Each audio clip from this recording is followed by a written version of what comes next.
আজকে চলে এসেছি আরও একটা নতুন ব্লগ নিয়ে। আজ ফলোয়ারানি অমাবস্যা।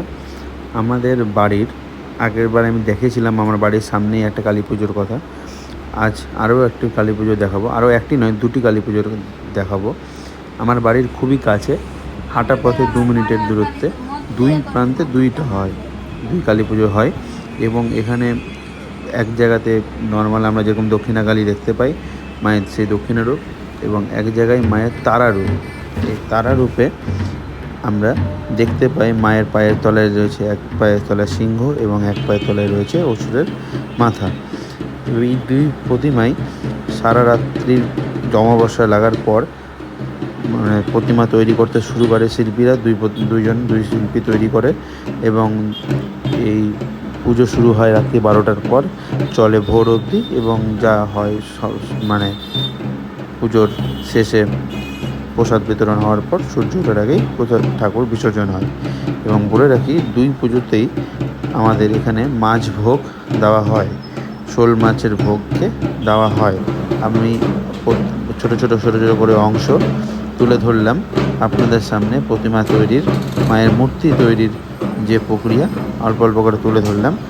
যেহেতু রাত্রেবেলা আমরা এখানে থাকবো না, আমার পাড়ার মধ্যে নয়, সেক্ষেত্রে পুজোর প্রক্রিয়াটা আমি দেখাতে পারবো না। তবে আমি যতটুকুনি সম্ভব চেষ্টা করব দেখানোর। মায়ের মূর্তি তৈরি খুব সুন্দর করে সাজিয়েছে দুজনেই, এবং মায়ের মূর্তি তৈরির কাজ চলছে। এখন বাজে রাত্রি 9টা। মোটামুটি মায়ের মূর্তি শেষ হতে হতে, তৈরি করা শেষ হতে রাত 11টা খানিক বেজে যাবে। তারপরেই পূজার জোগাড় যন্ত্রণা করে নিয়ে রাত্রি 12টার পর থেকেই পুজো শুরু হয়ে যাবে। আপনারা দেখতে থাকুন মায়ের মূর্তি তৈরির প্রক্রিয়া।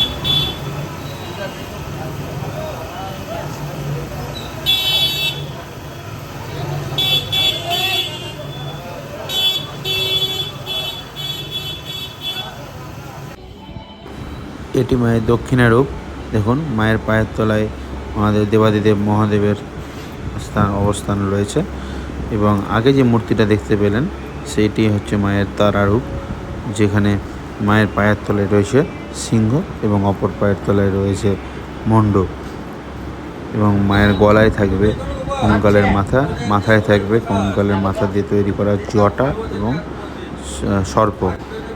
তার সঙ্গে সঙ্গে শুরু হয়ে গেল রঙের প্রক্রিয়া। মায়ের তৈরির কাজ সম্পন্ন হয়েছে এখানে, এবং রঙের প্রক্রিয়া শুরু হয়ে গেছে। এবং রং করছেন আমাদের যে শিল্পী ঠাকুর বানাচ্ছেন উনি।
মায়ের চক্ষুদানের প্রক্রিয়া শুরু হলো। আপনারা দেখতে থাকুন পুরো ভিডিওটা, কোনো স্কিপ না করে পুরো ভিডিওটা দেখুন।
শিল্পী তার সমস্ত মনোসংযোগ করে মায়ের চক্ষুদান করছে।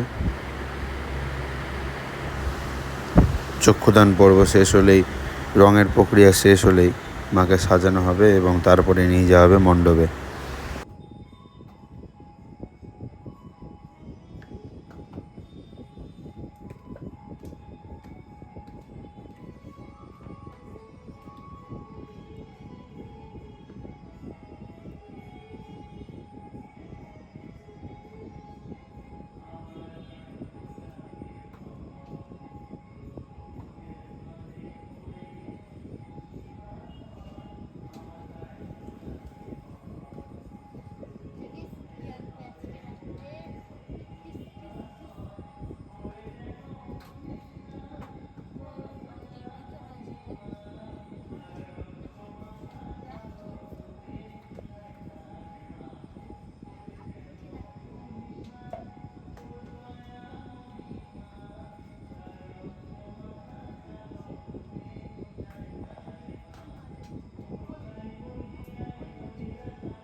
শুরু হলো দেবাদিদেব মহাদেবকে রং করার প্রক্রিয়া।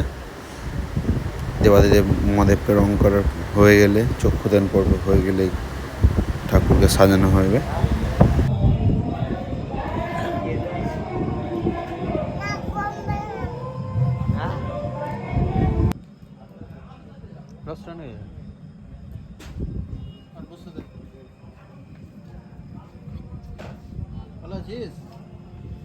রাত্রি যদি আজকে না থেকে যাস তুই বট কেটে নিয়ে আসবো আমি। হ্যাঁ লাগাবো আঠা মাছ তো আছে, মাছের জায়গায় ধরবি ধরবি না ওখানে আছে। ধর ধর ধর ধর ধর ধর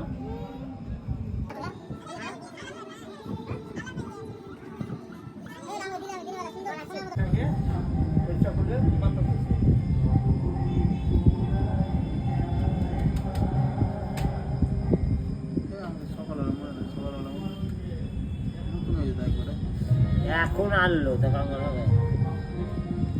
কি এই গয়নাটা বুঝছে না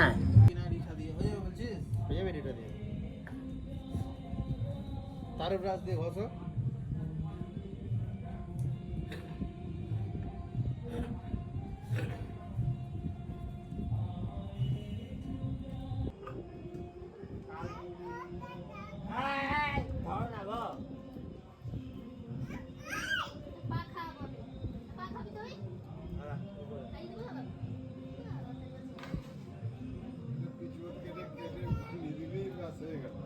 কেন আজকেই কেন কালকে মনে করবে না বললাম না আজকে লাগবে তো অবস্থা আছে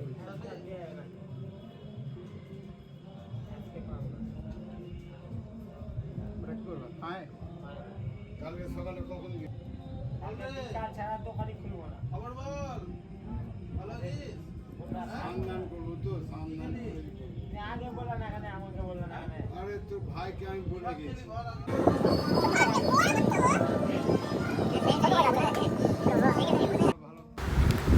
মাকে ফুলের সাজে সজ্জিত করা হচ্ছে। মাকে পরানো হচ্ছে মালা এবং 4 হাতে 4টি ফুলের বালা। খুব সুন্দর করে মাকে সাজানো হচ্ছে।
মাছ করে না কালি বানাই